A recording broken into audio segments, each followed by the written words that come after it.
Bouyei malamu na Sarah, application ya Afriland First Bank et sali na téléphone. Salela misolo na yo na tango nyonso lingi. Na Sarah Banking, ezande bank na chombo na yo. Tinda mbongo na yo na bokengeli nyonso ata ofandi na ndako. Consultez solde na yo, landela ba crédit na yo, sala ba virement bancaire, senga cheke na yo, tope tuna motuna pona kokoso ya lolenge nyonso. Elongo na Sarah Money, biso nyonso tokoti masolo ya bank na chombo na pete nyonso. Afriland First Bank a komiseli biso libenga na ye na téléphone. Ata oza na compte bancaire te, salela mbongo na yo na téléphone na yo na kimia nyonso. Na lisungi ya Sarah Money, okoki kotinda pe kozwa misolo, kosomba crédit na yo ya communication, kofuta mbongo ya biloko sombi, tembe sili. Kende na lombango ko télécharger application na yo Sarah ya Bank Afriland na Google Play to App Store. Pe kimambango na agence Afriland o ezwami pene sika ofandi po ba activele yo Sarah. Sarah, Bank na biso et longo na biso bipai binso. Afriland First Bank, the pact with success. Merci Mbote Nabino, Balandignonso. Yabosolo na politique officielle, Miss Lingala le 21 juillet 2020 et Bandi. Merci Nabino pour la confiance, la fidélité, vous avez témoigné, na soutien total à l'égard de cette émission, programme Yamouné na une audience populaire au Bino Morobondimi à travers la République et pourquoi pas à travers le monde, parce que la France a sali un grand travail. Na pesa bino déjà bandeko ya France nyonso ba baza kolanda biso na Montpellier, bino batpoza na Orléans, na Grenoble, boza na Mulhouse, na pesi bino mbote pambate bino nde boza ba premier oyo bolanda biso na YouTube, na pesi bino mbote. République démocratique du Congo bazo en deuxième position, na bosanité bato baza na Okatanga, na pesi bino mbote bato baza na Bumba, boza na Bunya, na Beni, na Butembo, na Congo central, na Madimba, na Songololo, bozo landa biso na Tampa, bozola na biso pe bozali na mwene ditu topesi bino mbote bato bazali pe na Kasongolunda, na Bagata, na Bandundu ville, bangwashi nyonso ya Bandundu na pesi bino mbote. Nazolikse ke tokoleksa bangonga malamu pamba te bosolo na politique ezali service traiteur. Tout le monde se retrouve parce que nous sommes là pour na kosolo la maïtali politique d'une manière générale, mais vécu quotidien un peuple n'est préoccupé en premier lieu. Je vais vous donner quelques informations du jour. Une communication de Félix Tshisekedi attendue ce mardi sur la levée progressive de l'état d'urgence. Donc, ndenge to aliawa mokonzi ya mboka ba 15 jours a sengaka bambale belé pour na maïtali COVID-19, lelo ndezali mondelo ya suka eloko yango ekwei tokozela mokonzi ya mboka parce que bosenga moko liso eza isu na Assemblée nationale était Dr Lobalelo mokonzi ya mboka esengeli alongola ndelo wana tiaki pour un état d'urgence. Mais la grande question, oyo batubele ba éviter. Je suis en train de vouloir organiser une émission avec le gouverneur. On verra d'ici la fin de la semaine. Gouverneur ya ville à Kinshasa parce que pour na batubele lever à état d'urgence et linkoloba ba église efungwami pour na batumususu. Batumususu bazomona ke ba terrasse zongi kokunda bibembe zongeli makamba matanga, mais ce n'est pas le cas avec toutes les informations tozanango. Makambo bibembe eza autorisé te bokoyoka communication à gouverneur lelo na pourquoi parce qu'on aura une édition spéciale na pourquoi comme d'habitude au gouverneur a boy même makambo ba fête nyonso wana eza ko kanga ma église ba université eza ko kanga. Alors clôture de la session de mars et mardi au Sénat. TGI Gombe se déclare incompétent pour rendre le verdict dans l'affaire impliquant DGS Africas Blattner acquitté. Mbongo etambolité, est-ce que droit etanga mindenge yalaki? Ça c'est une information, on ne veut pas commenter là-dessus. Kinshasa, après avoir consommé gratuitement l'eau et l'électricité, les Kinois voient leur facture de consommation d'eau et d'électricité doubler, tripler ou quadrupler. Et donc ça la passe. Ou les informations, tu peux savoir même Mikolo et l'équipe, nazo ebate, courant au bapesaki il y a 2 mois. To 3 mois ya ofelo ba pesaki na compte ya mokonzi ya mboka ba futaki batu na banyongo ou bien zalaki penza gratuité ya mai na courant parce que pour le moment courant est mati mai pe mati eza ko sala pasi population azali victime na likambo wana.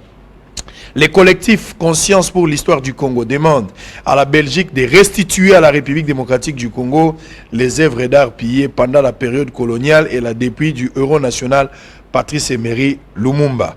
14 femmes enlevées par les miliciens Malaika dans les territoires de Kabambare au Maniema. Nord-Ubangi, 3 mois après sa remise en service, la centrale hydroélectrique de Mobaimbongo de nouveau à l'arrêt. On termine par Covid-19 en Ituri. Les députés Gratien et Irakan demandent au gouvernement provincial de disponibiliser l'aide financière décaissée par Kinshasa pour la riposte. Très bien. Série information ici, je pense que Bolandi, moi, Flash One et Salibino bien. Maître Hervé Diaké, c'est pour la toute première fois, va prendre part dans le tableau et à Bossolo, la politique officielle. Mbotenayo. Très bien. Tosolo la lisolo qui toko, tango zali ko sala bien. Alors, Fumutoto Basanga, Yazongi Soulelo, Mbotenayo. Uta tozalaki les 30 hein to tikali sukomona na te uta les 30 sango kakanda bengi sakabandimi bengi singa na sepel. Très bien, merci beaucoup. Alors on va terminer avec Steve qui voit également qui a fait pratiquement un mois. Non, depuis les 30 aussi. J'étais là le 30. Bozongi solelo. Mbote na yo. Mbote ndeko sango. To molani solelo et sengo mingi ko ebete nzamba bateli bino. Maître Hervé Diaké, on va commencer avec vous la même question maître Diaké, c'est si à rebondir, vous êtes libre à rebondir nango.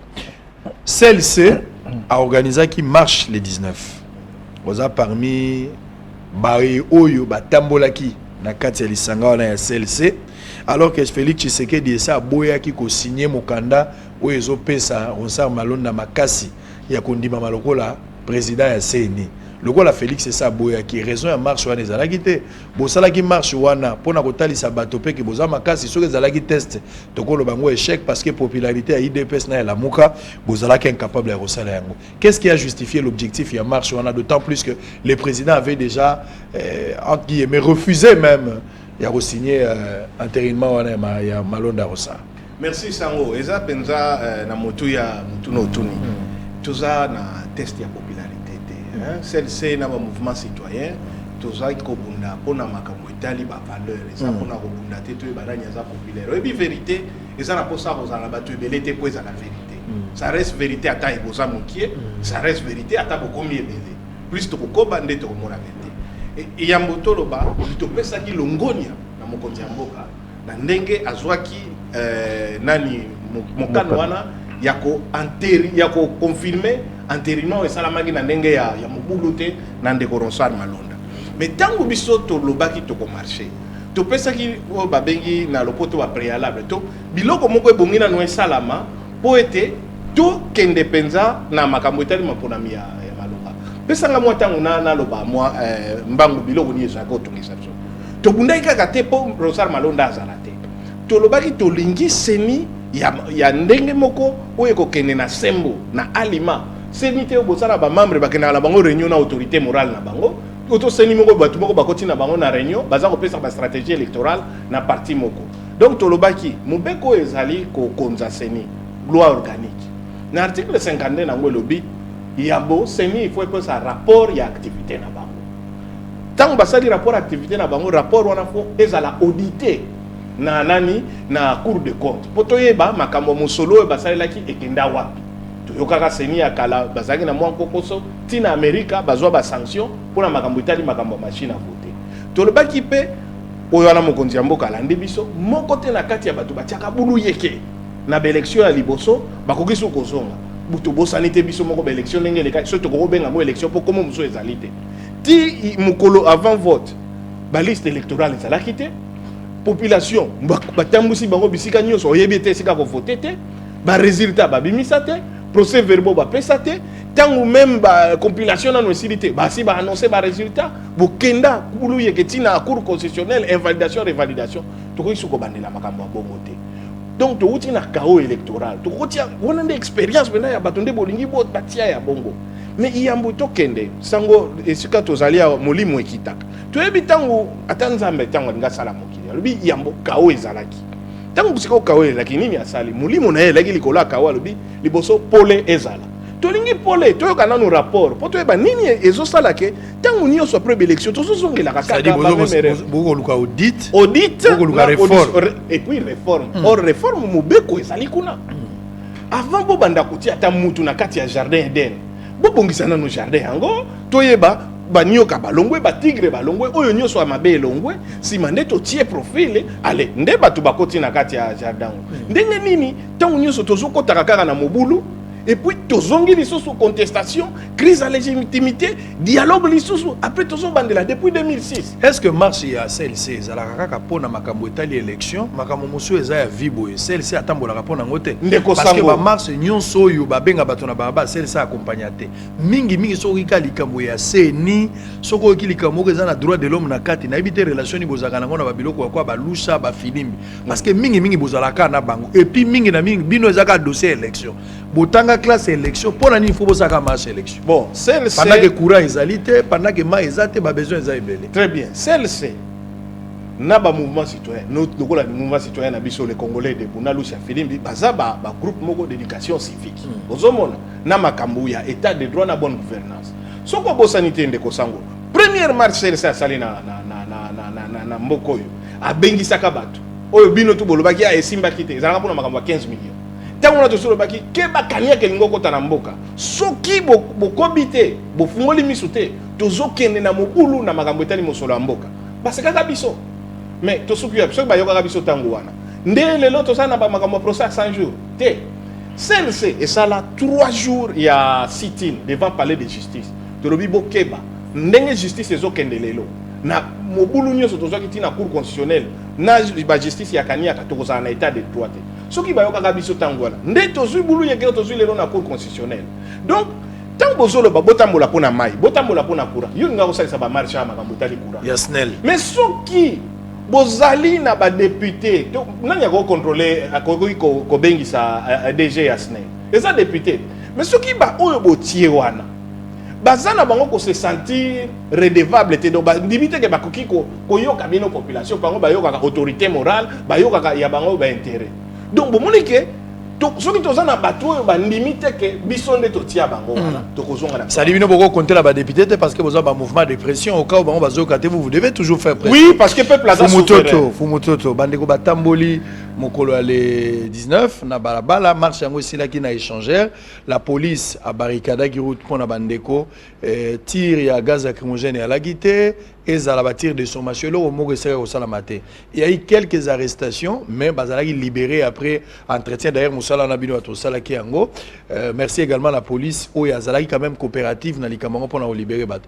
Mais comment tu vois à un certain moment opinion muso akokanisa que et ça les lie à bandeko na ba marche na bango et comme politisé, c'est-à-dire il y a un groupe, il y a camp politique oyo azo chaka maboko azo se servir na moi ora na bango. Est-ce que vous partagez avis? Merci beaucoup sango pona etune liwana na couper ça d'abord le coup mulongonya na citoyenneté ya bande kwa CLC na professionnalisme ya bakami ya sécurité bo nyongo na biso 3 ans ezali kaka ya malamu kokumisa ya mabe kotelemela na soki bande ko basali mamu to kokumisa kaka poto na nyongo amutu te ya mibale koloba ete eza lokuta makamunde kwa lobi otuni question bien alobi ba marché otuni question pona imbo marché kana élection lobi ya ikawe électoral elingo loba Félix atiama ki na nzela malamu te elingo loba député na parlement ba atiama ki na nzela malamu te elingo loba ba député ba sénateur ko continuons sur une élection ezalaki na mabe osala combien de marches avant Ronsard répond na CENI bosali ba marche même président sa boy ko entériné mais oyo Félix azwa ko bino bosali marche te pour église catholique ezalaka église impérialiste occidentale pe politicienne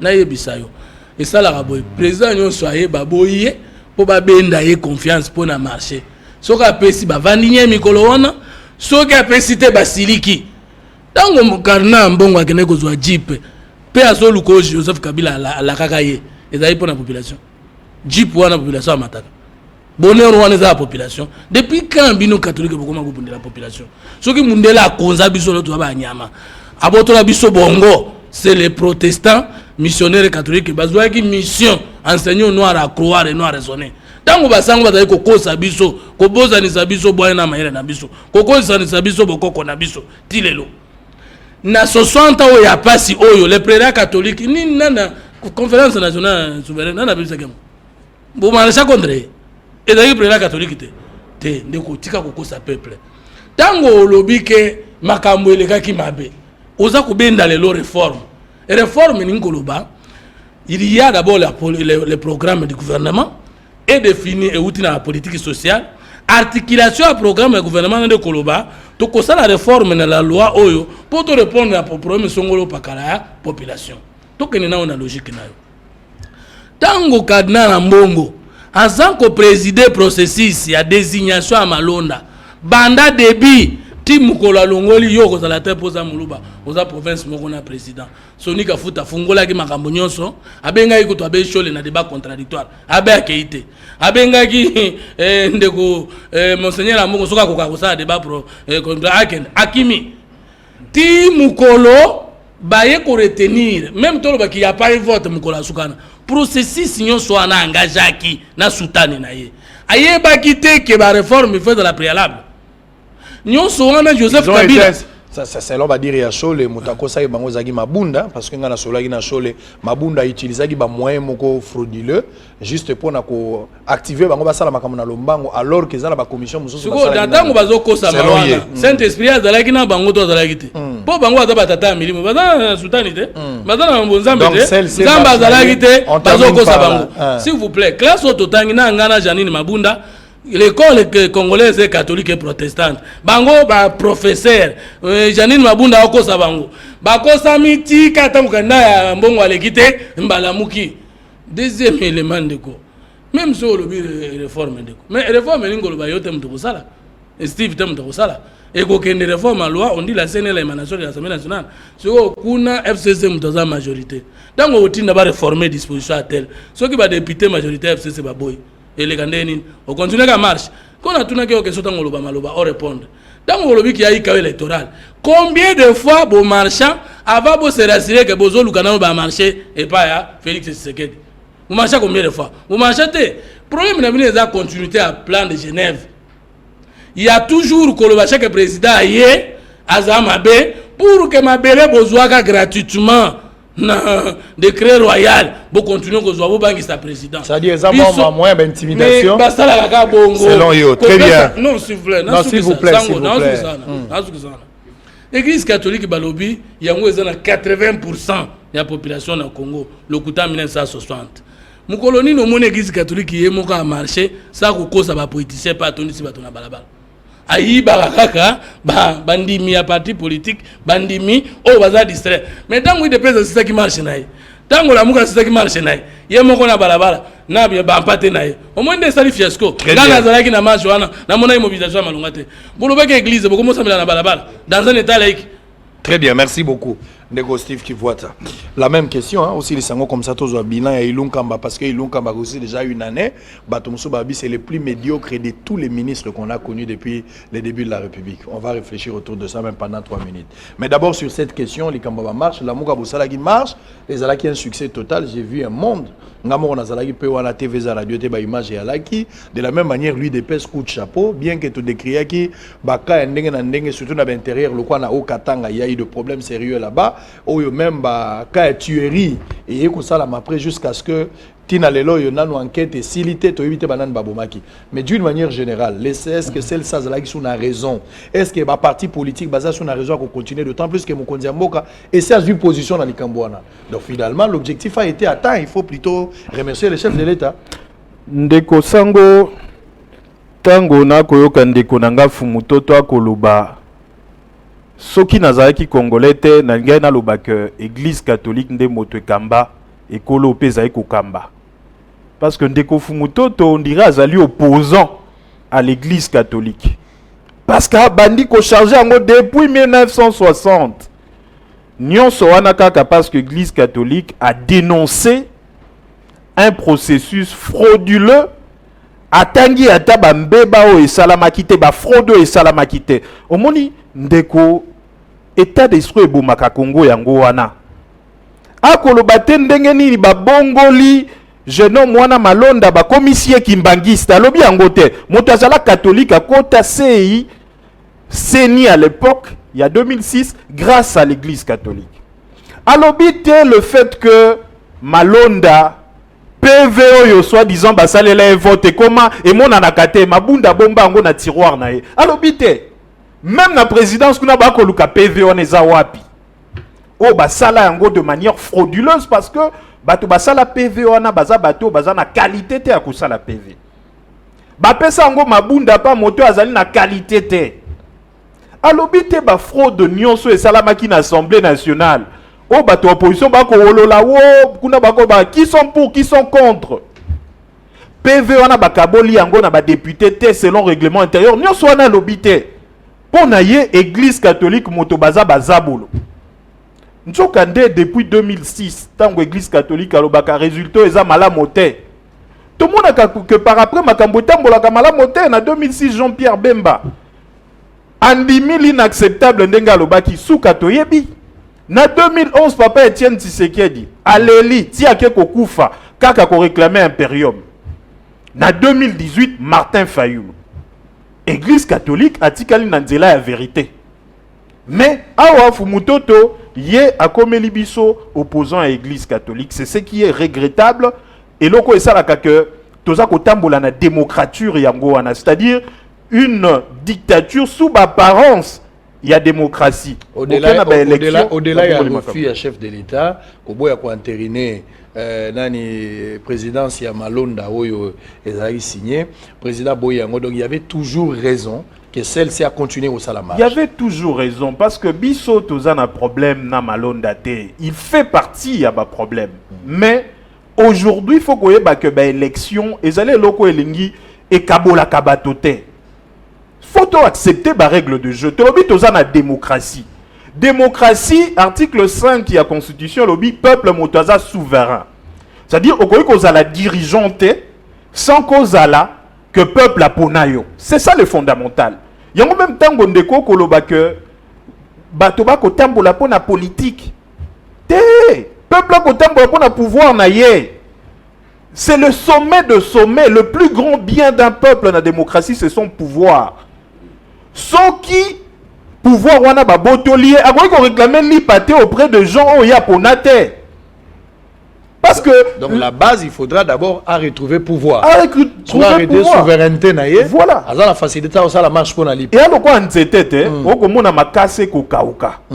Yoko luka ko tailler ba makasa okanisi ko bongisa nzete makasa à partir à Makassa. Il faut que na racine. Alors, racine dans une démocratie, c'est le pouvoir du peuple. Yango de comme mandé na oka indeko Hervé Diaké Salobi et comme ma redevabilité. A dit que peuple moto poningai, alors faut na travailler pour na peuple wana. Mais batwana ya FCC wana majorité parlementaire na bango. On les lois alliés na bango IDPS a ko le majorité artificielle na ba député nommé. Bango ba nommé bango pa yeme na bango. Si ko bako travailler pour na peuple ndenge nini boko tambo na bino bango bako seka ba bi bato bako tambo bako lemba biso beye me isoki alobi tala tina niveau même ministre à justice na bango aza ko croire na justice te bakangie na parquet yako bate ye me inde motapesa ki mitindo yango na bimi. Très bien. Ce niveau là et loko peuple fois tambola yangwana aza ko tambola pona la mukate ako tambola pona CLCT ako tambola pona ye moko pona ko récupérer. Très bien. Alors question il y a à rebondir. Yo zozo nga pona question ya Ilunkamba, yo mto redémarrer yango mais bango ba rebondir d'abord pour ce sujet. Il y a quelque chose à ajouter là-dessus, faut moto va prendre parole. Fumoto totango ya na machine na ya propagande anti-catholique. Soko tiki kaka boye, akoya o mema biso na bulo yeke mais toyebi ke wana ya stratégie na bango ya diversion. Yo lelo olobi penza ke église catholique nde est-ce que yo tanga na école catholique te? Nazo mituna mzuso ba bengana ona na classe bongo te ya ba catholique yango ne tiaka ba kanda boye. Tangu bokomaki pemenya ya glissement na 2016 wana nde herbo kende ko senga église catholique aya akambabino na makambo etali ba négociation na ba force politique et si ko na église catholique ezalaki lisusu ndako ya satana te wana nde bozalaki na besoin na bango wana nde ezalaki makambo etali politique te. Est-ce que cardinal mutu akenda ko senga bino boya kotika mituka yo za na sensa tango zo mituka na bino population mo bimabetamu na kati ya mutuka na yo so beaucoup pesa mutu don asengi bino yango soki boboyi akolande la bino ozomona place nde sikoyo boyaka komema mbala moko oyo babengi na lopoto amalgame donc bosali sangisa lokola bitoto moko boy makambu tozolo bawa eza très simple tolobi processus eza biaisé tozonga na ebandeli mokonzi ya mboka yoki biso ndeko kivuata alobi te na te pardon soko mo lokola na Ton et Mati. Te ndeko limbisa. Non, likambote eza tangu moko avec sportivité mingi. Molimbo esi ça passe. Bimisaka ba plan, so ba plan izo mata bimisa. Bon, na moni lokola po ba mi ba sensa d'ailleurs pe manda la mino esi la tozo ibate bozo sala so nini. Ah, voilà, il faut rappeler. Bo sala ni yo rappelez. S'il vous plaît. Si quoi ça ba catholique impérialiste batiki bino na kati ya sensa, ozomona makamba mo. Et puis yo za FCC hein. Mais à côté na sensa neni. Bon, problème te. À côté na statut FCC PK. N'importe quoi na ezali na FCC. Azali na troisième voie opposant. Donc aux gens qu'on a sensa, nous en a quand même FCC. Alors que maintenant la mino c'est Sili. Bon, problème te. Il n'y a pas de problème, s'il vous plaît, faut bon, donc si au tourni obi mais pourquoi ba marchakate après ba élection? Na tende ko soko se rappeler. Celle-ci et ça ici ba marche. Oyo yeki komema tozwa ba élection po ba élection ngako sala maté ba toza ko bunda po ba changer constitution ba tia 3e mandat. Après ba élection soko ebiso sous position église catholique ezwaki na ba mouvement citoyen na oyo abiso les congolais de babi ba prendre acte.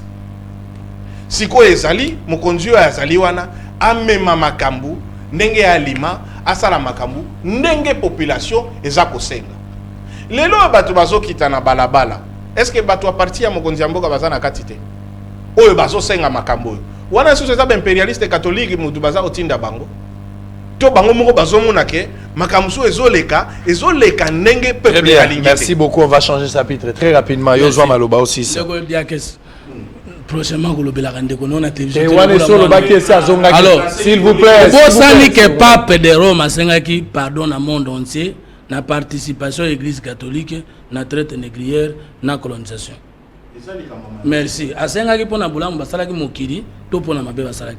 Tant que bazali ko sala biso mabe, kokosa ke baye kote ya biso, na Bible quand Seigneur noir à croire et noir raisonner, ko lata liputa mlaike tuza basango, nzoka baye ko boma, bomoto na biso. Saint-Esprit azaki na bango tazaki na bango te. Siko tango na lobi boyo lobi mbanda. 2. Au lobby dans opposé à l'église catholique, mais je suis pas catholique. État laïque en droit veut dire. Et si quand il n'y a pas de religion d'État et qu'il y a liberté de croyance et il y a même liberté de dénigrement d'une religion à une autre. Alors, si vous comprenez, je ne suis ni protestant ni catholique et j'ai registré toujours que le sambo moko est soit place à l'État. Deuxième chose, moi je n'ai pas dit je fais pas partie à Bato Abo Mambokoyo. Attends $1 à Mokonga Ibate.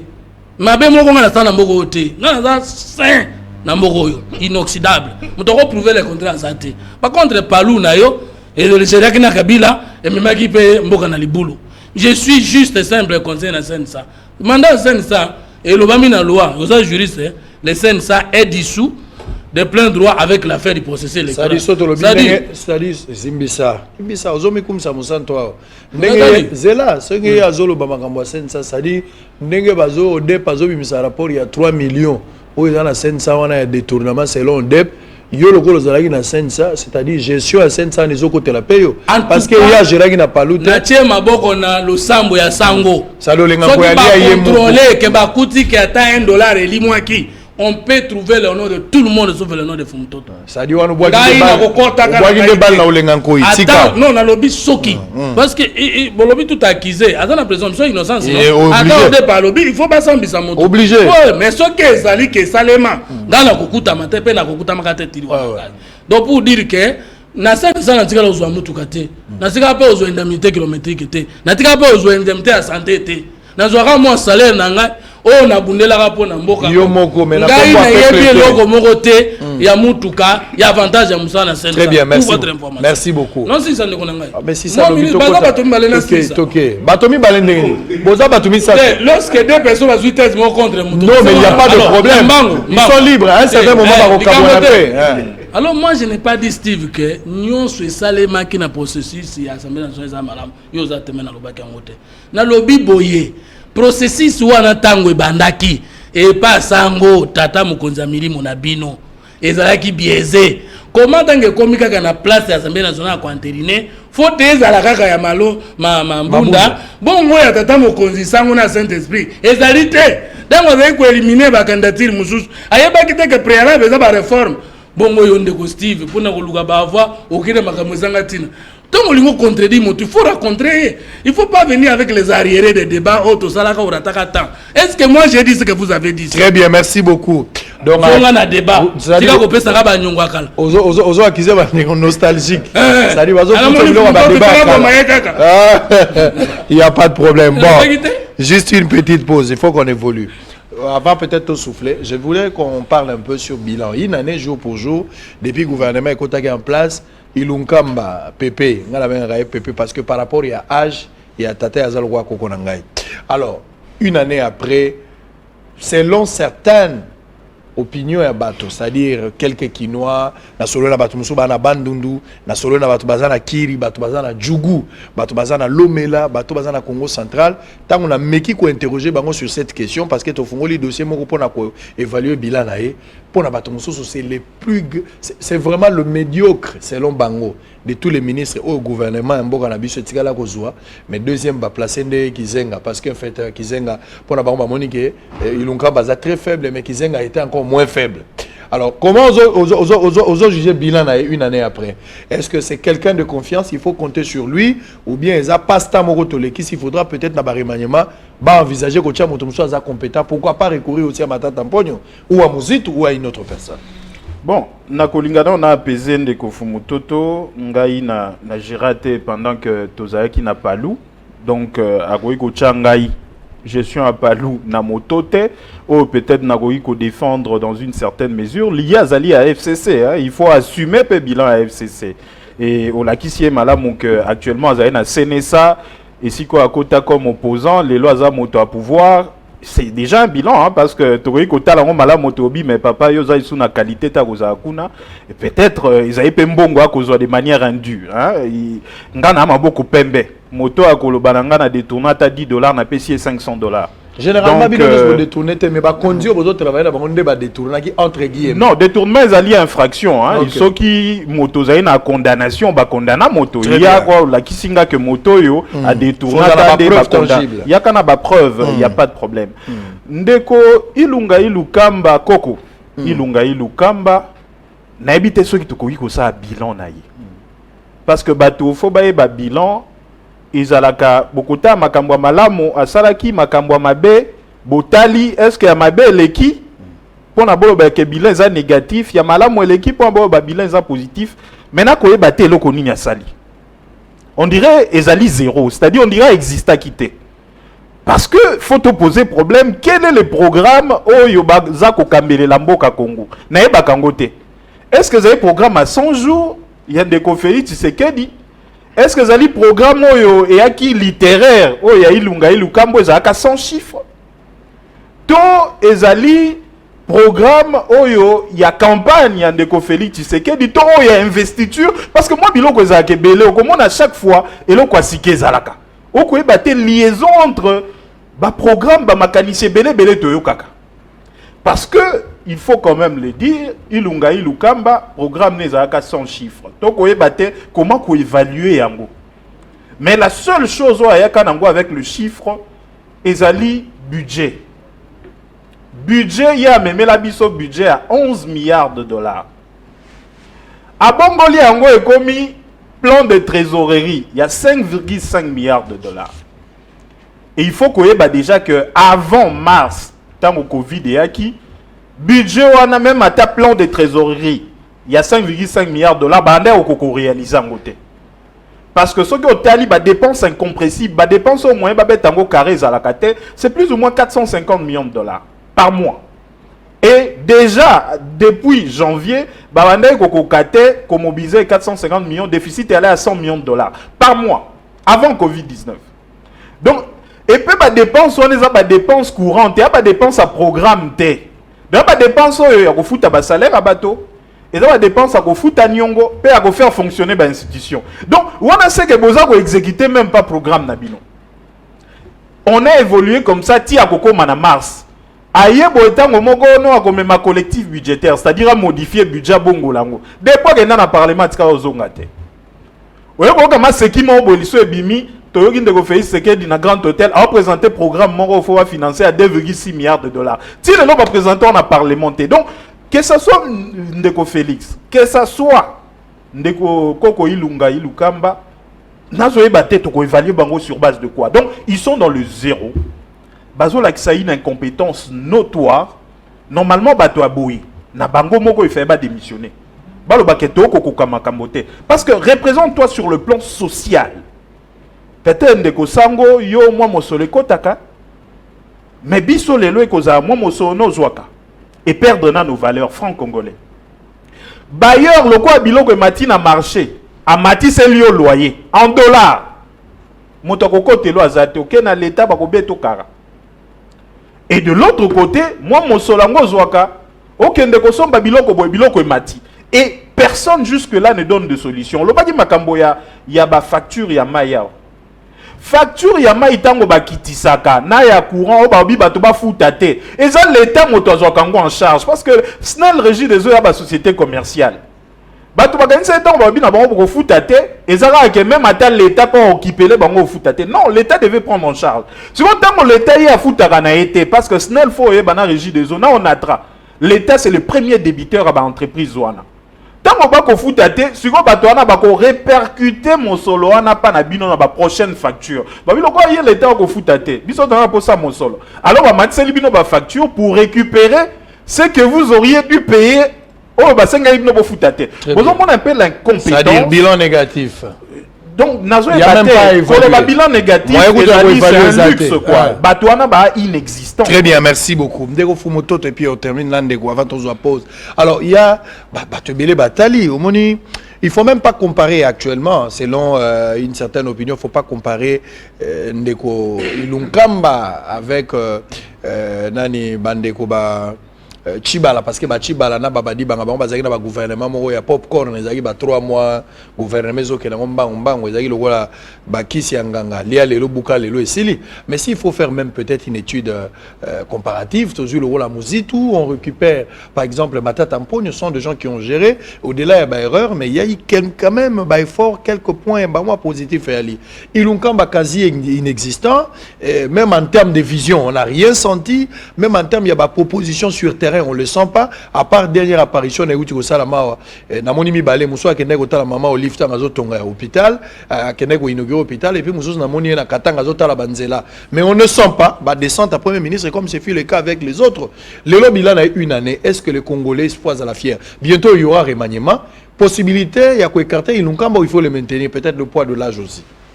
Donc il y a deux problèmes dans la science politique. Il y en a qui pensent que remaniement le Premier ministre reste, va changer le gouvernement. Mais seulement les mots là, et quoi ici science politique, parce que tant que Macron a changé le gouvernement, les Français même ont appelé remaniement et le Premier ministre est tombé. Donc, biso science politique, il faut ce qu'on a adapté, parce que bakolo langue na bango. Donc c'est ça un peu le changement du gouvernement, non remaniement. Est-ce que tout c'est là, remaniement? Remaniement c'est un concept que le Premier ministre n'a pas de problème d'exécution à vision en président. Mais qui peut travailler là-bas dans l'ensemble à Malamouté. On fait remaniement, on maintient. Alors pour le cas maintenant de Ilunkamba. Mais dans les cas on trouve que le Premier ministre lui-même pose problème ou qui n'a plus la confiance de sa famille politique ou qui n'a compris la confiance du chef de l'État. En maintenant, dans le gouvernement, c'est qu'à d'autres ministres. Non, évaluation d'abord. Papa, dans le bac à peine dans le FCC cache tout ça l'alliance. Tout qui est une institution. Est-ce que le comité de suivi, c'est ça l'évaluation que tu as là, l'animateur tout tindaki. Est-ce que bako sala musala malam? S'il y a blocage, c'est au niveau de la perception d'état en termes de vision, au niveau de stratégie, au niveau de management, au niveau de la méthode, ou bien au niveau de la ressource humaine. Évaluation de la bakambi minene FCC catch ba pesa bisongo ba pesa bisongo te biso atokenda ka ko futaka nyongo yoza na FCC yo fu mutoto oza isu na FCC na sensa ça ezali na ba composante na opposition na pouvoir pour information active et ça un problème te parce que ayebi que cause ça construit na ba composante. Deuxième élément de ko tokuluba boy président de la République mutu atraki na posa parce que premier ministre nini Pharaon alotaki ndoto na Égypte. Siko Joseph Aïki Golimbola ndoto nde ya komaki premier ministre. Le président seul sait si le premier ministre Ilunga Ilukamba est en train exactement de traduire son rêve. Si le Premier ministre n'est plus à mesure de comprendre, de saisir, d'exécuter la vision du chef de l'État, automatiquement, il doit partir. Évaluation du président de la République. À évaluer la vision telle qu'articulée dans le programme du gouvernement. Est-ce que ça marche? Deuxième évaluation, Assemblée nationale Moussa Noezanine, qu'on contrôle le gouvernement. Assemblée nationale Moussa Noezanine. Question on a répondre à la place na biso déjà ko bengi ça parce que non mona ki madame ma bunda kele ma famille politique ou les qui n'ali pas kola ki ça tala lipemati mais exactement il y a des ministères qui sont chargés na kambali pa yo zo l'ex biso lipa kasi bengi ça moto atali kambali pa pe bo benga na yeso kazo kokate problème ezali tribalisme régionalisme favoritisme ezo permettre te tozwa bakambi oyo bakoki concernant la compétence, peine la moralité. Nous avons des systèmes de parrainage. Ce qui nous parrainage à Wana, attends, ça la mabe, moyen long exaté.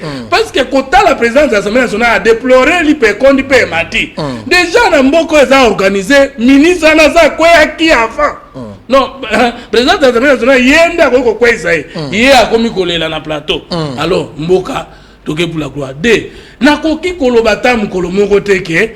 Gouvernement simbi alors que peuple azolé là on a na commune donc parce que attends président évalué na été attends président le que ça évaluation ma tête dans la petite ça bien dollar raison na 220 exactement yo côté qui dollar dans combien exactement alors maître de que c'est actuellement pas ces jours matin na moni jeune moi exhibition na Facebook à lui azana kondima c'est un chrétien ensemble la raminga azana $10 na azana espoir que okoma na 100,000 ça dit jour okoma ko ba kenkola saleli c'est à dire azo bomba $10 ti 0 pour moi sans humour mais faut à la niveau ya pas si batu bazanango avec Ilunkamba vous sentez vraiment certaines personnes pensent même que Ilunkamba l'incompétence notoire est monani c'est-à-dire dépassé par les événements je suis en Mboka azo koka yangote d'abord bazo accusé na passé moko oyo a géré qui même ba SNCC wana ezaki passé moko malamu te les lois c'est-à-dire il est en perte de vitesse il ne comprend rien selon une certaine opinion. Bilan aujourd'hui une année, à part ma maison préfabriquée qui amène Cameroun à niveau à prison, où il fallait tous les résultats et monanité, mais dans le stade actuel, avec tout ce qu'il y a eu, il ne faut pas tout faire, tout c'est la Covid-19, hein, Covid il y a moi 3-4 mois, mais bien avant, il y a eu une gestion qu'il fallait peut-être justifier. Est-ce qu'aujourd'hui, Ilunkamba, aujourd'hui une année, peut être fier de dire que j'ai été Premier ministre dans ces pays? Voilà, Bilo qu'on a apporté de plus. Et ça, un proverbe, il ne faut pas rendre les thermomètres responsables de la fièvre. Donc, au thermomètre, et là, ici, 38 degrés, et ça faut y a thermomètre. Et ça faut y a problème, ça n'a pas de Ilunkamba, et ça n'a pas de température, ya moka. C'est le système autour, il y a gestion, ya moka, déjà problématique. Et tant que tu as un problème, on a beaucoup changer 10 premiers ministres, beaucoup changer 10 gouvernements, Tokotika a toujours la case, il y a des pas. Quel est le problème? Problème est ça. Le système dont tu parles, mais quel système? Qui bloque? Qui dirige le système? Il y a gestion, il y a mboko, il y a un système, il y a prédation, il y a impunité, il y a absence, il y a respect, il y a volonté populaire. Au moment où il y a l'assemblée, alors qu'il y a un pouvoir à contrôler. Mais tellement ils ont un parrainage, donc ils ont empêché le contrôle parce que nous avons mais qu'est-ce que tu as marché? Pourquoi tu as justement ces mimoko ils ont permettre de à laquelle mutu oya sengaka mutu azomatisa mapa soka koki makamute alongwa. Or tala le long de kosango na ozwa 4 axes rapidement. La mesure emblématique oyo kokwa kozala pour la gestion ya mboko to va la bonne gouvernance. Ça veut dire que ton ngaki tozana ba indicateur moko ya performance na kamwetali soki kanyaka et koti mabe inspection générale ya finance et landeli. Bolelo tozolo par exemple pour auditer rapport ya nanga na makambo itali gestion ya financière ya seni na cour des comptes mais bozo tele melango les sous bolobi non soki tozana majorité kuna boko salani comme soki donc majorité ana ezana ngo chargé ya ko protéger batu ou bien la majorité pour na ko représenter peuple et même makambo kuna tozana problème par exemple Covid normalement période ba ministre balinga ki ba yeba na penda na capacité na bango ya management ministre la santé ministre affaires humanitaires na ministre affaires sociales na makambo tali ndenge ni bazo préserver la population na biso tout ça na problème ya emploi est-ce que tu es ministre emploi ko ezalaka nani tout ça na problème ya makambo mai ezalaka nango soute yini ngoko salisa ba marché pour na makambo ya électricité ou exemple social immédiat à la population. Alors c'est quoi les véritables problèmes? Mode de gestion ya mboka est pris en otage par deux groupes politiques. Aux hommes, ils occupent méritocratie, ils occupent compétence, ils occupent allégeance. Et ça voit à là qui a tala kukoleka vis-à-vis à Mokonzi, yende à komema. Congo, ils ont appartenu ni à FCC ni à CACH. FCC CACH c'est un groupe privé. Gouvernement est une institution. Ce qui est un groupe périphérique et confisqué gestion ya mboka. Autant au niveau de l'institution gouvernement que dans l'institution parlement. Des arguments bon mais la majorité kuna atamino bogangi to bloquer bino. Mais ça va se passer que quand le peuple ne va plus se reconnaître. Alors, on va évoluer. Communiquer de presse très rapidement. Ça, c'est vraiment un message de remerciement. Parce que Charlie Balaka Outa Okufa Kalamingite, Azalaki Mokoya chroniqueur, Barobasa Makamboueta, les musiques. Le communiqué de presse, c'est l'Union des chroniqueurs culturels du Congo, ICCC.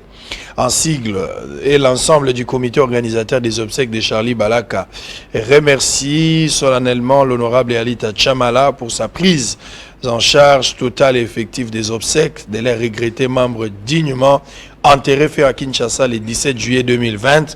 Doudou Montiri, coordonnateur exécutif, et puis Pierre Gabana Bassé, les présidents. Directeur ou initiateur. Voilà, na secrétaire Diala, Jordache, secrétaire général. Merci Nabandeko parce que Charlie Akundami, c'est ça l'essentiel. Mais nous plus vivants. Tous les batuba koufate potope sabango, loku mobilo kwane ozala penza malamute. Alors on va aller peut-être de l'autre côté, mais avant cela, Fondation Alpha Matrix. Nalobagi bato bazana ba problème na justice. Bato yo bazana ba difficulté mingi, c'est-à-dire bazana problème on a l'état mazangi misolo. Fondation Alpha Matrix c'est situé sur l'avenue Colonel Ebea numéro 3 au rez-de-chaussée. Il y a hôtel Ave Maria au croisement des avenues Kassa et Colonel Ebea. Mission d'angoueza assistance et accompagnement et à pauvres. Et puis faible assistance juridique, conseil et accompagnement judiciaire et des accompagnements de projets sociaux professionnels des membres. Na bagi pour la okuta na bango est trop facile. Plutôt soit numéro ba détail ebele ko échapper au moins des numéros na bango plus 243 09 donc plus 243 99 50 plus 243 99 50 207 et puis 45 à la fin 09 9 50 207 45 à la fin. Soko bengi bandeko wana ogozo bango ndeko Alpha Matrix bazana na fondation na bango. On va souffler pour revenir parce que j'aimerais à ce que tu réfléchir comment avant peut-être terminer ba nomination au chef de l'État Outiko Sala na appareil judiciaire et salami na makambo ya lutte contre la corruption et salami na makambo armée pe salami makambo ngo ezamwa na lolenge ebele parce que démission ya Luamba côté mususu ba nommer batu mususu ba moni ngo ya affaiblir FCC batu mususu ba lobby trahison. On va réfléchir autour de ça. Mais nomination paie car l'appareil judiciaire botika la matière batu o basambisaki dossier à Caméré to lobité que bangonyo so bazui mais batu ba faire constater biso que lokola ndeko yo azalaki juge ndeko Pierrot Yoana Mati a eu promotion ndeko mosusu azalaki professeur Kaluba il pas eu promotion. Est-ce que ça lui récompense ya ba guerrier au-delà de compétence na bango? Est-ce que ba futami par rapport à une mission ou carrément c'était le moment ba valoriser bango parce que baza ba din fils ya pays qui ont travaillé, il fallait peut-être baser la peine à promotion, il n'y a pas de problème. Vous serez peut-être départagé mais vous êtes libre de donner un point de vue là-dessus. Nous soufflons avec image ONG Simplicité Sensibilisation et puis on va revenir tout à l'heure. Juste une pause pour reprendre le deuxième sujet avant de terminer. À tout à l'heure.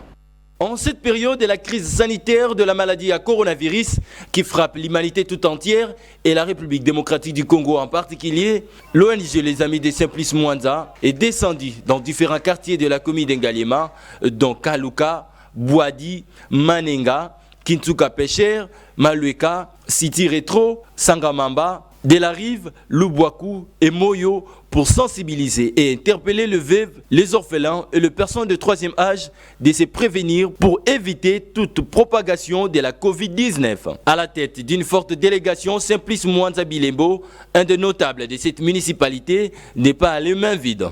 Il avait dans sa jubessière du riz, de l'huile raffinée, l'haricot, de gel hydroalcoolique et des masques. Pour Simplice Mwanza Bilembo, président de cette ONG qui porte son nom, il était plus que urgent de sensibiliser cette catégorie de personnes sur les gestes barrières à observer et les différentes mesures prises par les autorités pour empêcher la propagation de cette pandémie. Pour stopper le corona et avancer, c'est que nous devons respecter les mesures barrières, les mesures stop. Oyo ministère de la santé a pésibiso. Les mesures barrières dans les années, les gestes barrières tout le monde.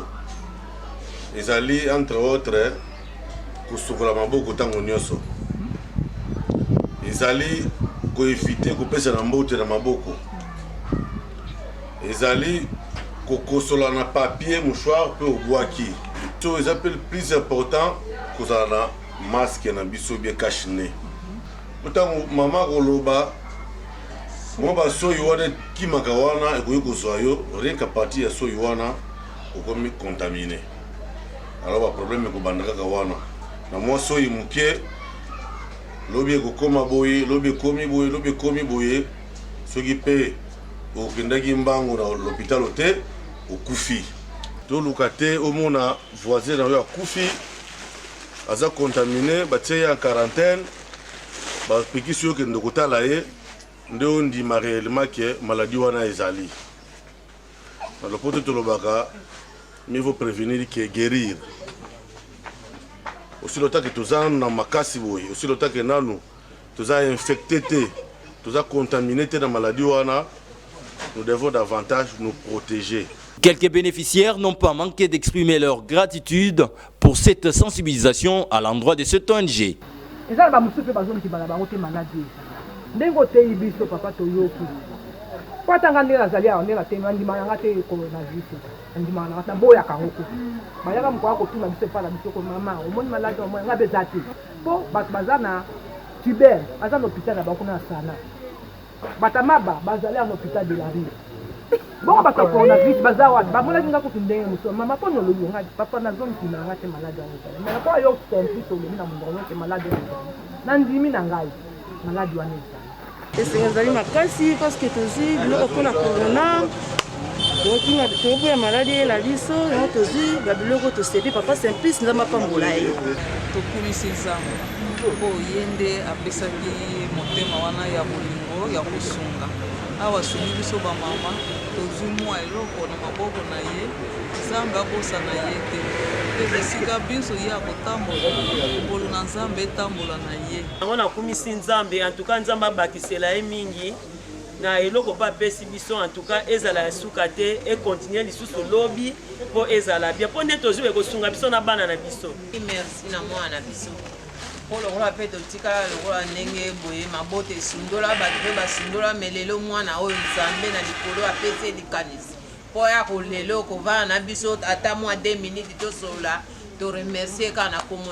Signalons que cette sensibilisation s'inscrit dans le cadre à l'appel à la solidarité nationale lancé par le chef de l'État, Félix-Antoine Tshisekedi Tshilombo. Et cette ONG, les Amis des Simplices Mwanza, promet de rester toujours près de la population pour répondre à leurs problèmes.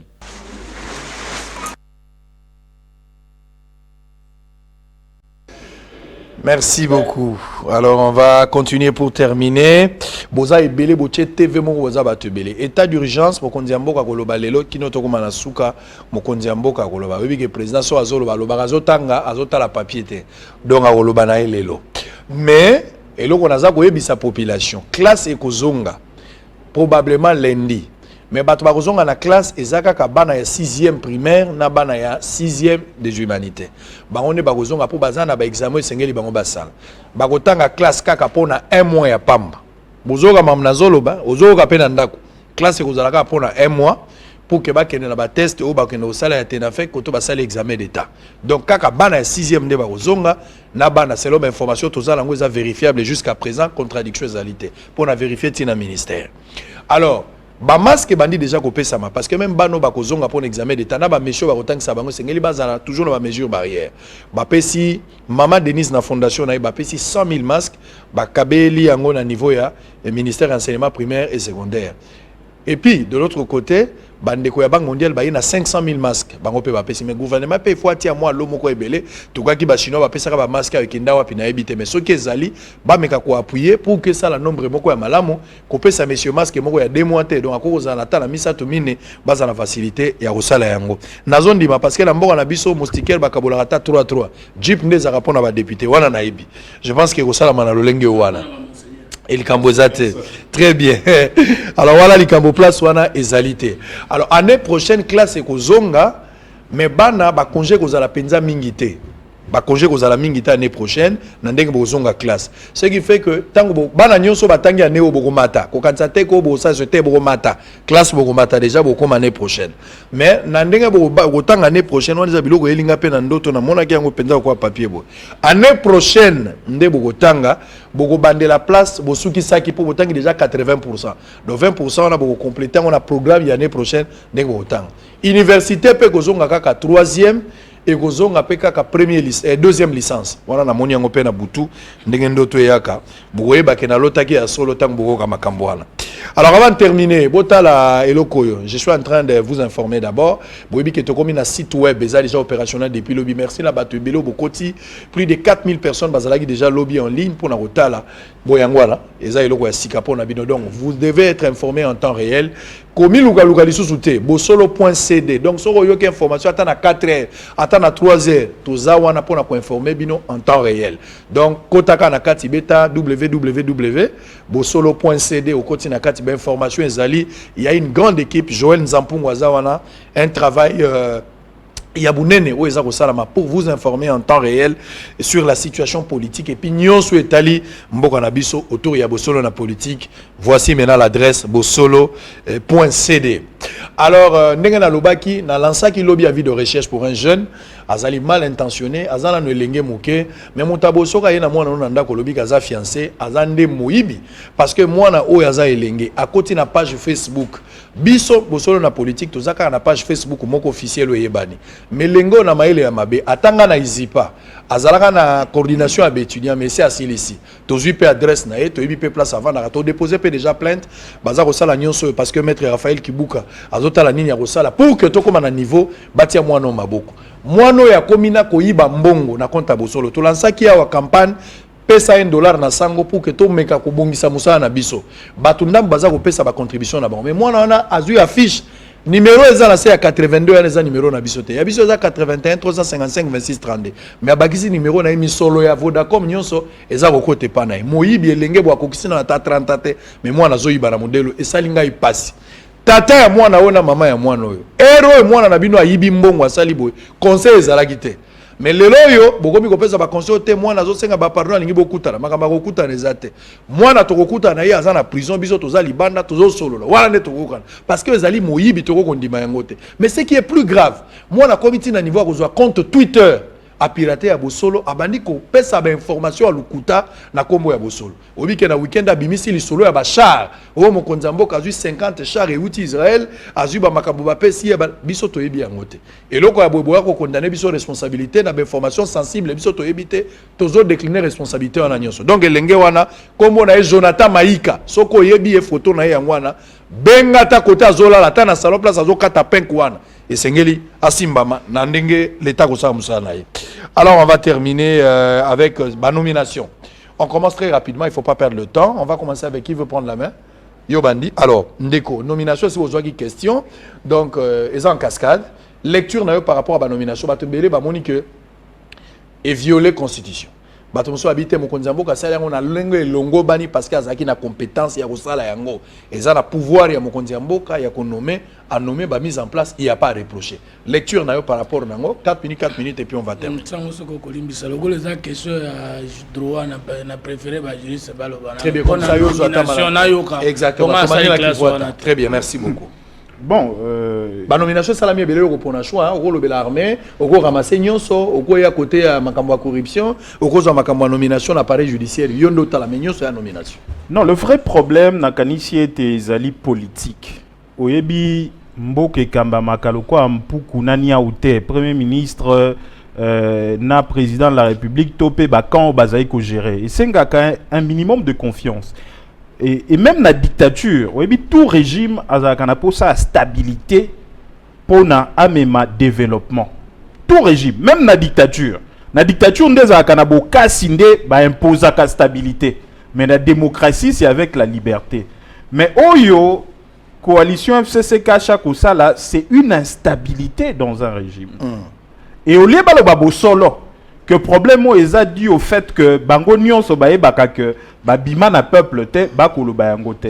Même ilunga ilukamba lelo to koloba ndenge nini aza incompétent, mais c'est parce que ilunga ilukamba bapona été pona kamba mboka mamalamu. Na lobango depuis l'époque ilunga ilukamba za choix ya confiance te entre Kabila na Tshisekedi, azali choix ya méfiance. À l'époque na ebisaki bino que Soki Félix Tshisekedi a sepela ki na ilunga ilukamba, c'est parce qu'azaki elengete. Alors que bilengo a FCC to bangai basala kaye ombrage. Babi makana etando ike balakisa ke FCC moto ko gérer. Yazaki na posa tata moko akobanda ko beta kara ko bima komi bimisa ka trop parce que ndeko Félix Tshisekedi yazaki na posa lakisa ke ye moto ko kamba. Et pour ndeko Kabila, ya genda ko zo moto a village naie. Comme ça ko trahissa ka jamais. Donc c'était plus un choix de la méfiance. Oyo, il fallait kaka résultat gestion Zamabe. Maintenant sur le plan de droit, Nakanisi était l'intérim Ezalaka et dans la pratique et Salama déjà gouvernement Ezalaka un organe collégial. Premier ministre Azali kaka un premier parmi les égaux. Donc ceux qui azalité na Kinshasa Ezali siège à institution automatiquement ou même pas automatiquement mais il faut principe il y a intérimatique Soga arotika obite moto oboyi. Mais sur le plan ordonnance nakanisi était babenga ngoni suppléant ces akamoto à landier na ordre de nomination et c'est le vice-premier ministre et ministre intérieur. Donc sur le plan de droit problème égalité, mais sur le plan politique et on l'accès bako beta système en puku nania ou système à dribble. So ibino kuboa qui dit baboye ou a beti a bipesi avantage. Sauf que malheureusement un régime pour ça stabilité, pour ça confiance, pour résoudre le problème il y a peuple. Parce que le vrai investisseur, milliards de dollars, bazalaka regardant sur Babiloko ya Bongo. Mboko stabilité zate investisseur à Kolobanache 10 milliards de dollars lelo et que sengana récupérer en dans 10 ans avant na koma ko gagner. Alors mboko yo chaque 5 ans bazalaka na instabilité. Bato bako kambana entre bango bako yo kanate.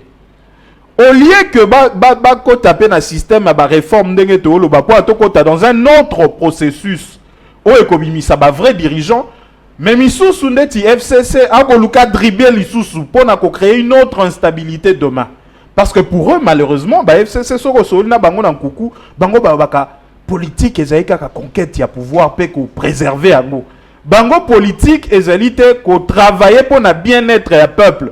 Ezali kaka ko conquérir pouvoir pe ko préserver ngo le plus longtemps possible atana kimoyibi yango wana toza ko pesa longonia na peuple ndenga za ko telema bomona ki mukolo alamuka tolobaki peuple yaka to ko lakisa bango to ko zala ebele to ko panzelo kwa motote to ko finga policier te to ko brutaliser te to ko bomate mais oza ko réclamer yo peuple pouvoir na yo parce que tango lobby au conseil la pouvoir non na ndenge longo bani ba dirigeant bako bima bakoza o ya yo pe bako kamba na souci a yo problème yandeko ilunga ilukamba je vous le répète ezali à cause ya régime oyo bakenda ko kundola koko na biso wana il fallait kende retraite à paiement mais ba tchaye wana pour que côté Félix Tshisekedi ya bimaka ndeko mona Félix Tshisekedi ndiye premier ministre oh amemi programme boya ki représenter programme na grand hôtel.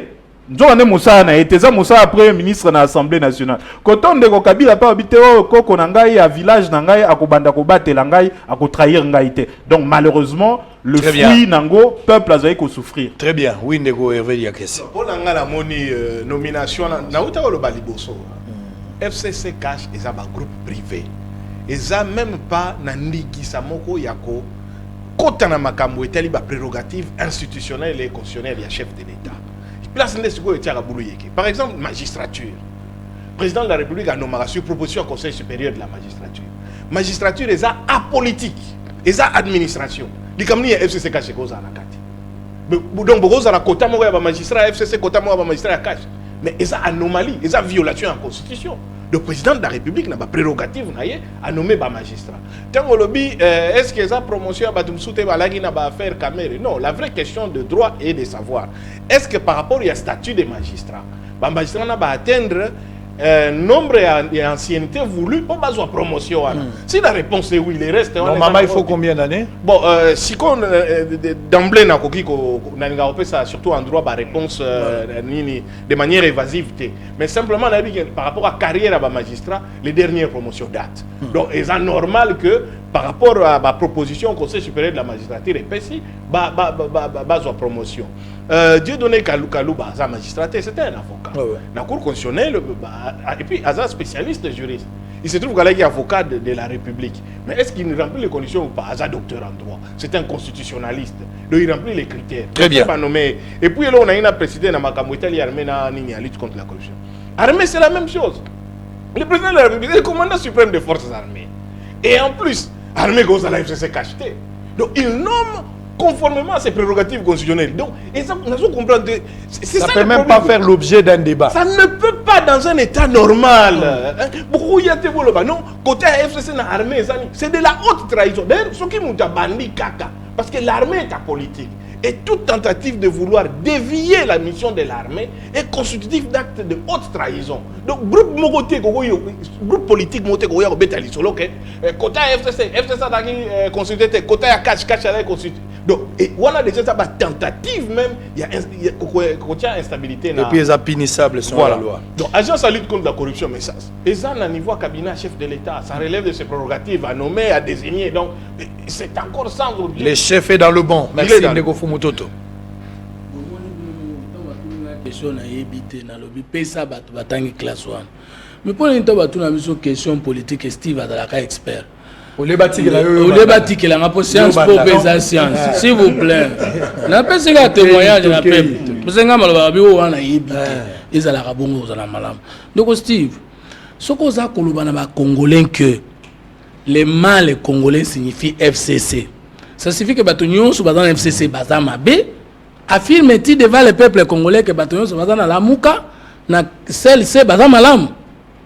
Si oui, non, de Steve, si oui, Kassinga na yebisio que ça le couteau zo masturbé peuple.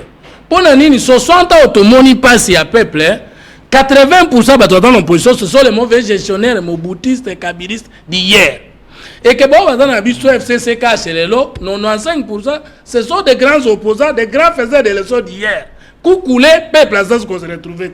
Dit qu'un message on a catalogué que les mal signifient FCC, les biens signifient le contraire. Et ça dit, on a communiqué ma bé, mais on a manipulé la population. Bissou tolobi que le Congo a un problème d'hommes, d'écriture et d'organisation. Tous les gens ont capacité à sélectionner les Congolais de valeur. Batondi na FCC, Batondi na la Mouka, Batondi na société civile, na carte de journalisme. Avec un leadership exemplaire des sanctions dans un état de droit et que Simba. Mais ce qu'on a sa peuple, le lot Félix Tshisekedi, Antoine, a sali au lobby est à zéro. Mais même sur le lobby qui est Ilungaka, Ilukamba, Tshisekedi est à zéro. Mais n'oubliez pas que le zéro est un chiffre. Ça suffit pas, Néa. Ça veut dire qu'il y a quelque chose. Soit des moutons on est salé, c'est quelque chose, mais malgré les retards. Oh, on est ici dans 24 ans. On est le l'autre côté. Les lots, Ngaï, Banananga Bazotanga gratuitement. Non, gratuité enseignement. On est à zéro. Ce qu'on est à zéro, tu fais la manipulation ou la communication politique. C'est pour dire que ce qu'on y a droit, le bas droit, mais je ne pense pas que vous êtes expert en la communication politique. Et que vous organisez que quand vous communiquez politiquement, en diabolisant les autres, vous faites le point. Combien de gens qui étaient forts dans la population, parce que ils sont au Parlement aujourd'hui, font quoi? Très bien. S'il vous plaît. Non, je termine. Je n'ai jamais fait la politique d'insulte. Et tout le monde le sait. Et YouTube et Zalim te prouvé. Willy Bakonga. Nous avons attaqué Kabila. Mais j'étais opposé à Kabila, pas attaqué. J'ai contredit. Je suis au FCC, à Ottawa. Il n'a rien que Willy Bakonga. Azali ministre FCC. Président exécuté, gratuité dans le ministre FCC. Qu'est-ce qu'on reproche à Willy Bakonga? Il a dit FCC, non? Donc on a la justice, procès de 100 jours. Avant, VPM et la justice a démissionné. Azali qui me trouve. Tout ça qu'on a clamé 100 jours. On exécuté Kiango, pas alors le chef de l'État. Non, totika biloko wana. Très bien, merci ya koloba beaucoup. FCC signifie les malheurs du peuple. Bato FCC ya mabe bazali bakasiki. Tozo bundisa bango même na kati. Bato ya mabe pe bazali na cash. Bazali partout. Mais que les chefs de l'État les insurent avec comme ndeko utu koloba. Balongwa na casquette ya ba politicien. Très bien. Ba kota na casquette d'homme d'État. Merci. Ba recruter ba méritocrate. Les moraux, les cocons va changer. Très bien, merci beaucoup. C'est ça mon message. Mais quand retour, s'il vous plaît, quand s'il vous plaît. n'a pas 6 points de vérité parce que non seulement que n'a droit à terme, mais mon bureau d'études n'a pas étudié. Maman va signifier que le chef est dans le bon. Non, on a replacé Comment mon point le- agence, il y a lutte contre la corruption. On a Kanissi était maître Diakese. A dit que la plupart des attributions baza kopé sa agence wana, ils ont niré baza kopé sa bon même attribution que parquet. Parce que le mal les alliés, so ibonimbo sa ba réforme. Les lotos a derrière na parquet mosa nango et bani. Et bah magistrat na biso bazaka mal payé parce que ceux qui ont tali kaka na 2020 oyo mon solo ndeko Félix Sekedi ba pesi pouvoir judiciaire ezali pratiquement na ko ba 6% ya mon solo ezali prévu tandis que bango mo bazako ke na ba dépassement budgétaire lelo réforme à justice pour l'état de droit. Il faut renforcer le magistrat. Il faut renforcer le parquet. Parce que moi, le problème est posé. L'agence, qu'on crée une agence, mais elle est dans le cabinet. Nous avons un cabinet qui conseiller président de la République. Nous avons agir en dehors du président. Si vous voulez créer une agence ayant de compétences en matière répressive, c'est-à-dire qu'il y a là-bas infraction, principalement même si c'est la corruption, pourtant il y a tout un parquet. Et ce tobo est la loi Amina Kuna Sakata. Très bien. Et ça parce qu'on estime que ministre à justice Merci beaucoup. Alingacha parquet sous ses bottes. Merci. Donc le président Merci, ne peut pas Steve lui-même Kivuata. coacher une agence, il y a lutte Merci contre la beaucoup. corruption. Du point de vue des Fumoto en tant qu'expert en administration et aussi maîtrisant un peu les droits administratifs, c'est faux ce qu'il a dit. Il y a l'institution président de la République, il y a aussi la présidence comme service public de l'État. S'il vous plaît, mais tu connais pas Libanda. C'est na beti Libanda te. Agence César remplacé par Kété. Agence César ko la service mosusu ezali ko sunga ba institution pesa la musala. Mais c'est non, s'il vous plaît. Là il est là par exemple. Dans l'ordonnance s'il vous plaît, s'il vous plaît. Soki ngale lo na kutu mutu azobeta mutu. Toi ibelo kwa mutu. Na ke ko ebisa magistrat ke tala mutu na kutie azala mabe. Na côté l'attribution ani. C'est ça l'agence. Est-ce qu'il faut départager s'il vous plaît, s'il vous plaît. Je pense qu'il y a un réel débat parce que nous avons créé le service public alors que voilà faut ça la loi. Il y a nécessité quand même d'harmoniser clairement l'attribution et l'agence sans empiéter dans le fonctionnement et la justice. Très bien, merci. Tout ce dont on a besoin de lutter efficacement contre la corruption. Parce que malheureusement elle-même la magistrature a zappé exemplaire dans la corruption. Et peut-être seulement comment harmoniser. Mais le but, c'est de lutter efficacement contre la corruption. Très bien, merci beaucoup. Retour de Martin Fayoulou, confirmé pour le 1er août. Fayoulou, après plusieurs mois, à Kangamagi na Covid-19, à Zarozonga, Awa, donc Jouana. Il me semble que ma militant est à Palou, bateau, bazo, pardon, je voulais parler de Lamouka. Bateau, il y a bateau ici, Lamouka dans l'ensemble, bazo à l'aéroport pour nous selon l'information. Comme il y peut-être pour qu'on puisse plus de précision par rapport à retour et en gros, ce qui est qu'on a changé ou bien qu'on a maintenu pour le premier. Information pour Etamboli na toile Lelo na Tongo concernant après la nomination, na CP Landeko Hervé Aoutuko Lobawa, bateau ba la bakanto FCC bazana est-ce que batie muta non armée za politique armée za mutute koluka général il y a IDPST koluka général il y a FCCT koluka MLCT. Il me semble que selon ma information au niveau à Lumumbashi moi structure Moko Boye et s'est mobilisé pour que Bakende comme ça la marche moi soutien pour en soutenir John Numbi. John Numbi o azali frappé na sanction américain alors siko bato balingi bazala autour de ça pour que ça la marche moko ya soutien ba exiger rétablissement na et puis ba soutenir ye na lingi bisa bandeko que sengeli boyeba awa sengeli boyeba pe boyeba ba politicien baza capable ya nyonso ba manœuvre politique ezali ebele bato bako créer moi manœuvre mon politique kaka po ba instrumentaliser bato bino bato a PPRD bokomona kala groupe mutu mo alati drapeau a PPRD asali désordre bako attribuer ngona PPRD pendant qu'il y a mutu a PPRD UDPS bakization ezebele sur UDPS muso ekozala solo muso pe ya lukuta mutu muso atikala kozala pe mutu a UDPS te me balati sie ka drapeau abomi to asali mabe na kombo UDPS et ko cyber na UDPS donc vous devez être plus prudent katanga wane subir makambo ebele bozali sous na temps ya guerre te katanga bozana besoin kozala bomoko ndenge Congo nyo sengele zala na bomoko tozala vigilant. Bon anniversaire à toi Moïse Londa. La Pessio Mbote, Moïse Londa depuis l'Afrique du Sud et puis bon anniversaire à Robert Ngandou. Bosolo la politique tombola maboka si ngamona emalanga ta plus blanc que la neige yo imba kalati. Comprenez aussi la terre. Blanc plus blanc que neige. Blanc plus blanc que neige. Lavé dans le sang de l'agneau, je serai plus blanc que la neige. Et kendaki ya solo Capernaum makutani na bayekoli baye pe alobaki na bango boye. Félix Tshisekedi mokonzi ya mboka ba nomination na yo ata ba critique ya bato yo kozala mais liboke ya bato ba pesio merci. Ba moni lokola makambo yango yo bango bazelaki mingi yango pe bandi. Siko tokotala pamba te atoke na ndako baba TVP lobaka ata yo zolo bate me biki rouge zoloba yango peut-être yango batebele bazelaki tokuta na 19h est-ce que Chibola kozala to akozala te lelo na 19h tolobaki bosolo point CD bo commenter d'abord to yambaki maître Vedi ya kese info mototo ya biso et puis to bosanité maître Steve Kivuata azalaki na biso awa to silisi lelo tokuta na 19h pour le même travail le même plaisir. Merci à l'équipe technique, bye bye. Bouyei malamu na Sarah, application ya Afriland First Bank et sali na téléphone. Salela misolo na yo na tango nyonso lingi. Na Sarah Banking, ezande bank na chombo na yo. Tinda mbongo na yo na bokengeli nyonso ata ofandi na ndako.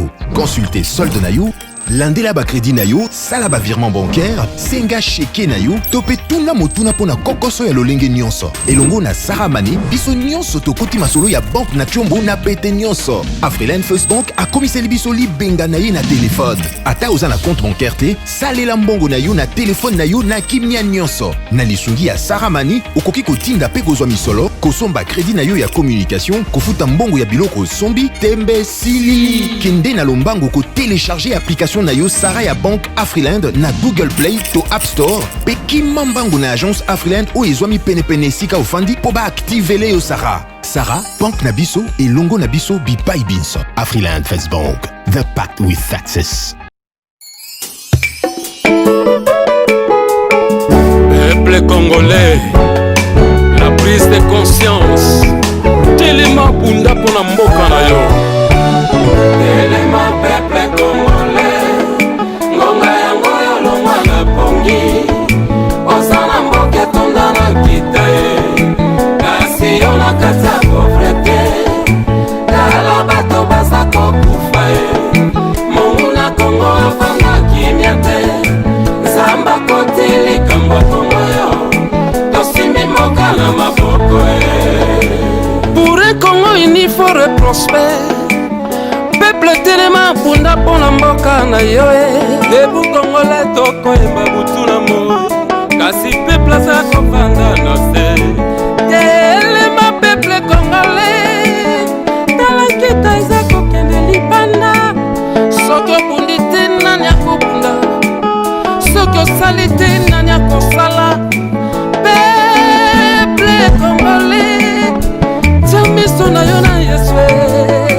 Telema peuple congolais, yo nde mokolo mboko yo mama Telema Samba sana ngamba longo na kobanga tusimba nango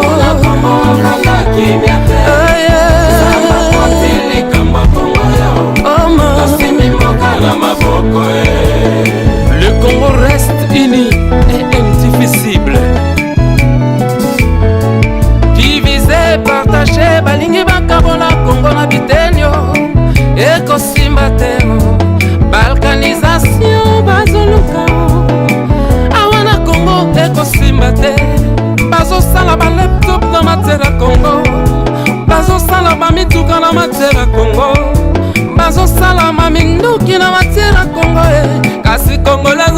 tikala kaka pauvre mpona nini Congolais tikala kaka pauvre ate tokoboya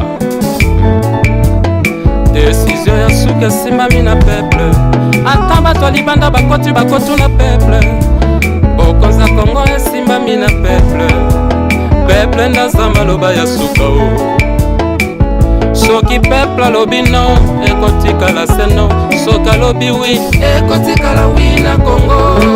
Le Congo est sacré, partenariat eza mabe te oza na machine toza na produit ozwi par na yo ya biso tozwi omema nyonso ekosimba te abala balkanisation telema nsamba aza na ngambo tika kolala longola kobanga nsamba aza na ngambo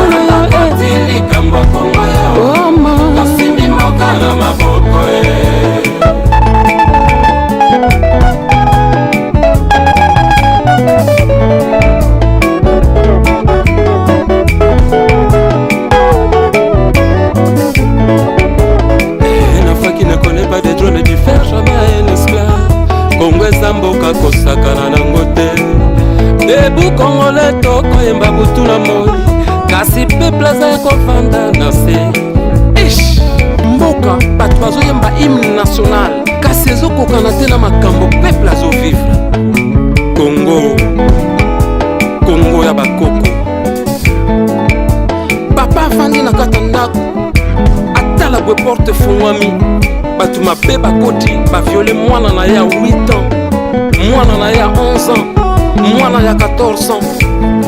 Quelle douleur makambo oyo esuki awa moto nyonso alingi adirige Congo na ndenge na ye mpona nini koetufe peuple eza lokola bato moko basengaki venir banzete bayaki basangani balobi toluka mokonzi nzete oyo esengelaki ezala mokonzi na bango ezalaki plein na banzubi alobi lokola bolingi nga nazala mokonzi na bino veut dire faut kosupporte banzube na ngai dictature toboyi na bamboka mosusu président bapesi ye 5 ans ya pouvoir kasi asaleli na ye kaka 2 ans atikeli mpe bato misusu bakontinue awa epa na biso soki moto azwi pouvoir akosala 20 ans azoloba o nalingi na ya lisusu ozoya kosala nini olingi oya me biso toboyi banda tozwa indépendance peuple akoki kosepela te na mboka na biso moko tozopene te balkanisation kosalema te na Congo Congolais nyonso telema prise de conscience tolongola lâcheté changement de mentalité esika oyo Congolais esengeli otelema na kwe nyonso ya RDC telema bunda mpona ekolo na yo elongo ezali watoto wa Congo simama umoja ni nguvu umoja ni ushindi amukeni Congo ya wakongomani victoire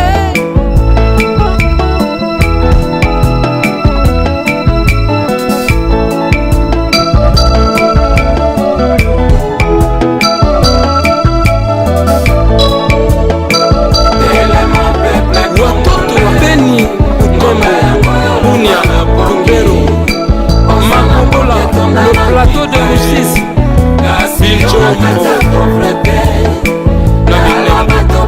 toza peuple moko ata ozalaki victime ya viol ata libota ekufaki toza na bomoko kozala makasi elongo na arme na biso kokotelema FARDC eza na moto te akouta libanda ya Congo aya kobongisa Congo zwa conscience mwana ya Congo telema lokola peuple moko tobenga na monguna oyo libanda ya Congo Congo eza mpona bakongolais esengeli tosepela na nkita nzambe apesi mpona biso vive le Congo.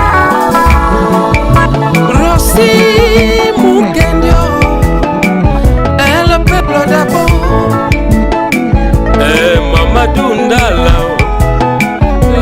Téléma du peuple. Téléma peuple. Yonde mokolo moko yo mama. Téléma. Samba sana ngambo na yo. Longola kobanga. Tosimba na go. Tokolonga. Oh ma.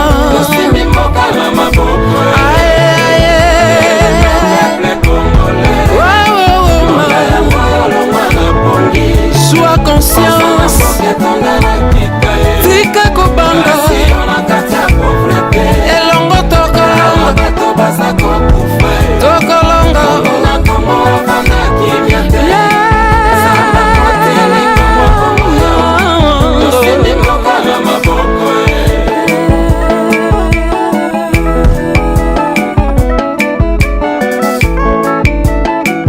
Congo wa Congomani.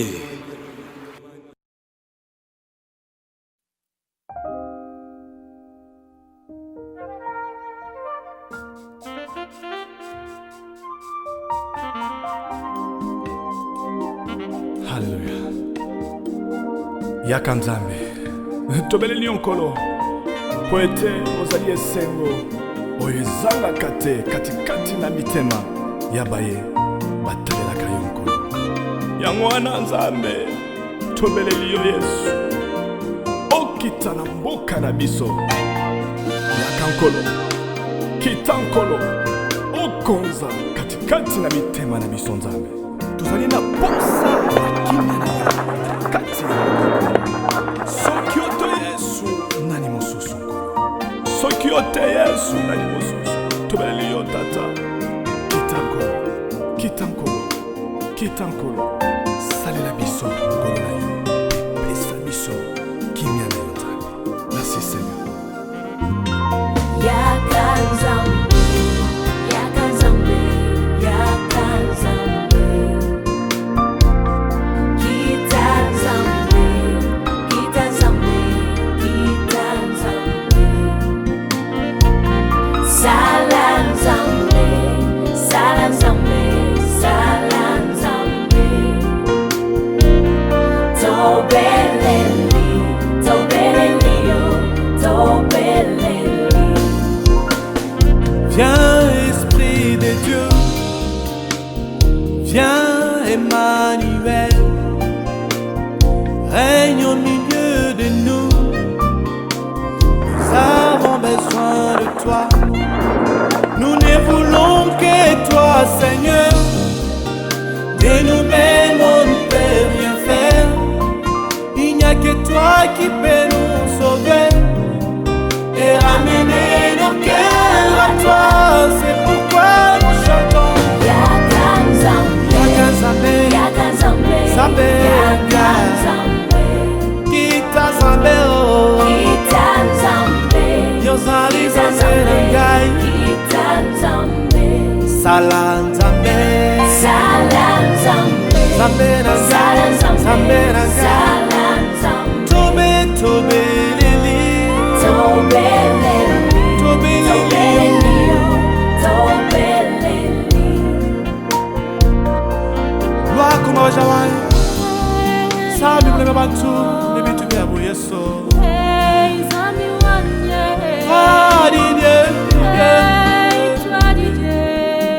Congo, toi, dis-moi.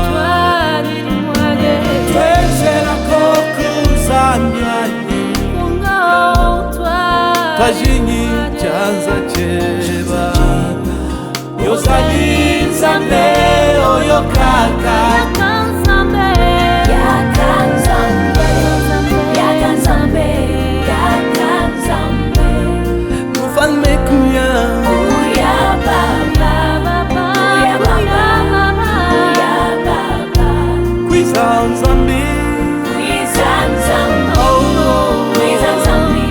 Kwiza Nzambe. Yehowa lwakwe. Lwakwe Nzambe. Lwakwe Nzambe. Lwakwe Nzambe. Yakara mboka na biso Congo.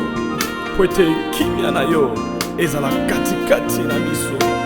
tolingi komona kembo na yo yawe kita po ete misala nyonso ya satana ezika na mboka Kongo soki tobeli yo te nkolo na limosusu toza na posa na yo papa yaka nkolo kwiza na bwala betu Kongo samunde mama nange ya vwanda kati na betu zona mona matondo nange betu mebondi lange nzambi kuya baba tunatafuta mkono yako isaidie nchi yetu kuya baba tunalia sana tunateswa sana Mungu wetu lwako mzambi wetu tuwezela koko lusalweba ingasa weba munda mwajitunga jetu cha Kongo nzambi twajitwa kulombi masia wekesha ngasa weba nzambi tumona lusalweba Kongo wetu yatwani mwani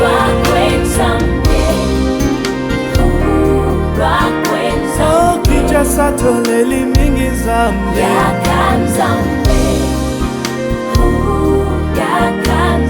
Beni Butembo tunaliali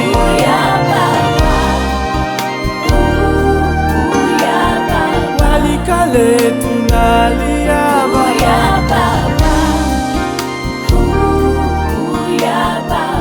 Kita tata nsambi samu na kivwama ya bwala beni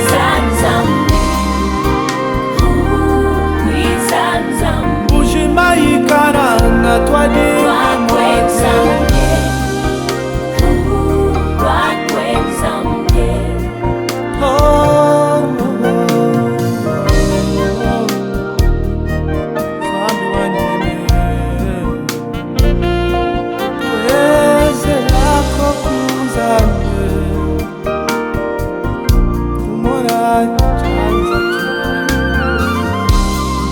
sala biso nkolo ngulu na yo tenge tomona na mboko na yo na mboka Kongo zwa kembo pe lokumu seko na seko pe merci Seigneur.